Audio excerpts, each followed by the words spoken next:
নমস্কাৰ, এই মুহূৰ্তত আহি পৰিছে ৰাতিপুৱাৰ কেইবাটাও বিগ ব্ৰেকিং নিউজ। আজি হৈছে 24 জুলাই।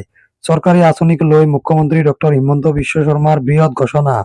1 আগষ্টৰ পৰা ৰেচন কাৰ্ডত সলনি হ'ব কেইবাটাও নতুন নিয়ম।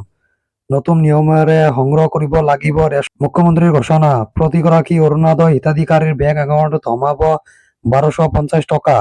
আৰু আপুনি চৰকাৰী ঘৰৰ বাবে জিঅ' টেগিং কৰিছে নেকি?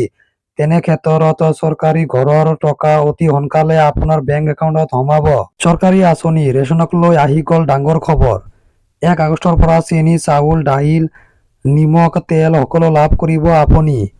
অৰুণোদয় হিতাধিকাৰীয়েও পাব ধন। 3 আগষ্টৰ পৰা অৰুণোদয়ৰ টকা দিয়া হ'ব। প্ৰতিটো যোগ্য দৰিদ্ৰ পৰিয়ালে লাভ কৰিব অৰুণোদয় চৰকাৰী পকী ঘৰ। অৰুণোদয় আঁচনিক লৈ ঘৰে ঘৰে যাব চৰকাৰী বিষয়া। হিতাধিকাৰীৰ হ'ব পুনৰীক্ষণ, সোমাব নতুন হিতাধিকাৰীৰ নাম। হিতাধিকাৰীৰ তালিকাত হ'ব পাৰে ডাঙৰ সালসলনি। হিতাধিকাৰীৰ ঘৰে ঘৰে গৈ পুনৰ কৰা হ'ব ভেৰিফিকেশ্যন। যদি আপুনি যোগ্য তেনে ক্ষেত্ৰত আপোনাৰ নাম তালিকাত থাকিব আৰু যিসকলে অযোগ্য সেইসকলৰ নাম কৰ্তন কৰা হ'ব।